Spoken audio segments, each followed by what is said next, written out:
Well, hello everyone, and welcome back to the inside of the Ashtoons camper. It is Wednesday, June the 28th right now, 2023, and it's finally time for Storytime number 2. And you gearheads out there are probably going to enjoy this one. Today's video is going to be about and featuring the last and only still in use and functional steam-powered locomotive in the entire state of Georgia. Ladies and gentlemen, this is the Vulcan Ironworks steam locomotive number 5, built in 1917. To put that in perspective, 1917 was the middle of World War I. That would have put it before flapper girls were dancing the Charleston in the 1920s. It was before the Great Depression. It was before any of you were even a thought, as they say. Somewhere in that time, 107 years ago, some guys, probably in overalls and handlebar mustaches, were heating up hot rivets to pound them into the sides of this boiler here, somewhere in Wilkinsboro, Pennsylvania, in 1917.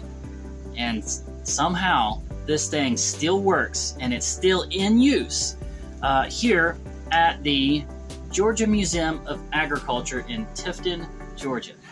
Now, the Georgia Museum of Agriculture and Historic Village itself has got a long history. It opened way back in 1976, and ever since then it has been entertaining and, more importantly, educating a lot of tourists. It's been a great destination for family vacations and a great field trip destination for a lot of big school groups. I, myself, came out here on a couple of family vacations back when I was in middle school.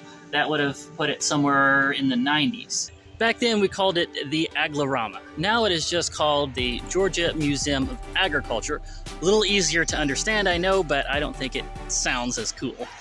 But at any rate, right behind me right here is an actual functioning steam-powered sawmill. This is just one of the many things they have out here on these grounds. They also have this print shop, they have a grits mill, blacksmith, cotton gin, and even the subject of today's story. All right, well, this is it here.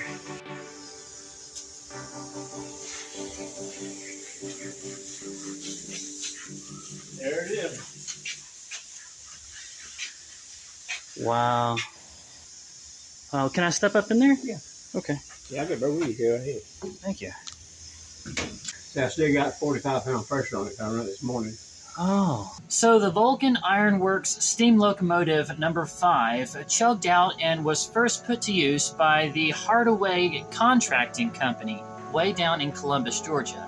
But that was relatively short-lived, because only 6 years later, in 1923, it was purchased by the Winder Golf Company and moved over to the coal fields in West Virginia, where it was used to move smaller loads of coal from the coal mines up to the bigger, heavier trains, where the coal was then transferred over to the bigger train cars.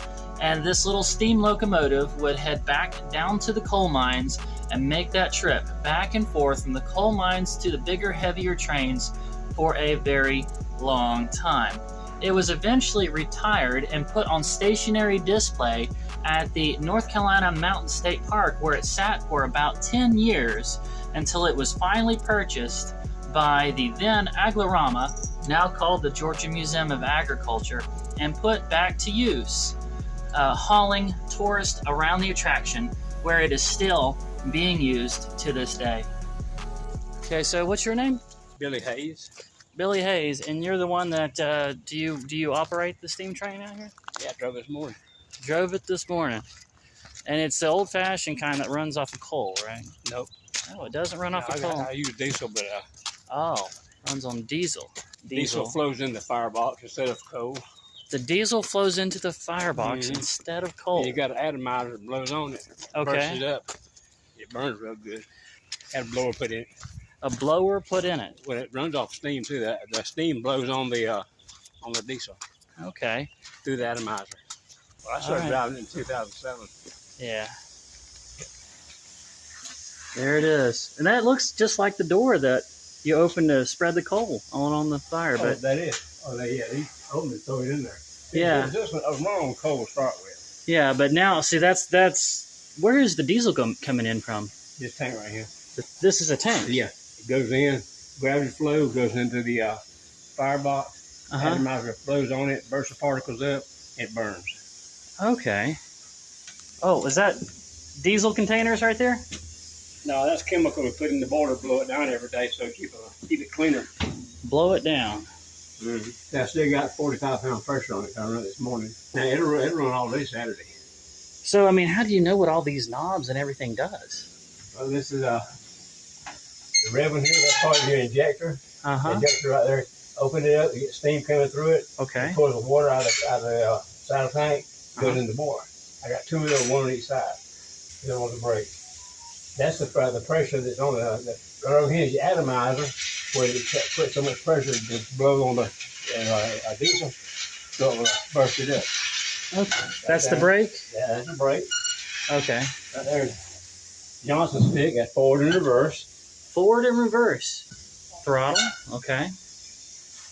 And basically, that's it's really very simple. Okay, so that's the water. Turn the water on, you said? Oh, yeah. Over there? I want to start with, I opened this one. You opened that one. To get a little flow from the tank. Then I opened this one, the steam, to pull the water out of the tank into the boiler. See, right now I still got 45-pound pressure on the boiler. And I usually run it about 125-pound pressure when I get started off. Okay, and these knobs right here? This right here goes to your brakes. Brakes. Right here. Okay, that goes down to the brake. Okay, I got you now. How much fuel I burned. That's your fuel gauge right there? Yeah, fuel gauge. That tells you how much fuel you got going into your boiler. Wow. I mean, in your firebox behind your boiler. Those levers up there go to the domes on top. They'll put sand on the tracks because in a cold weather, in bad weather, the wheels will slip on the track. Okay, and so the boiler itself, is that like this whole tank right here is the boiler? It goes all the way to the front. And how much water does it use every time?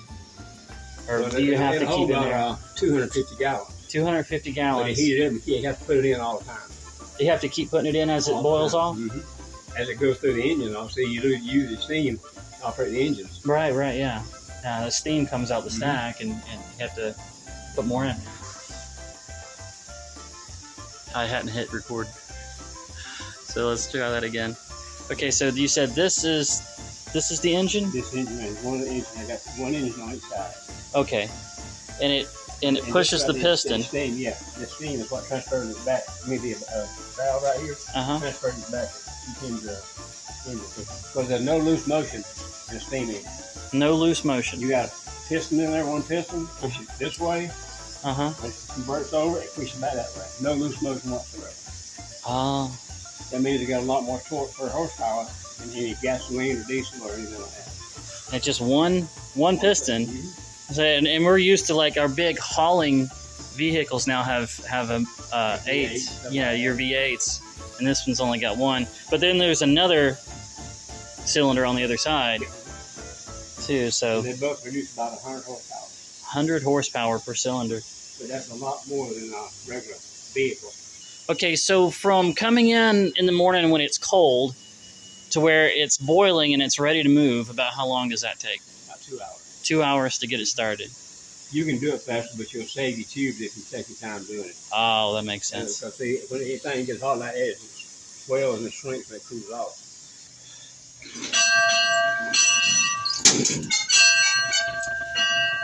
I think I may have pulled it too hard. Even that you kind of have to get a feel for, right? Oh, yeah. Awesome. And that is going to be it for this one. I hope you all enjoyed watching that half as much as I enjoyed making it.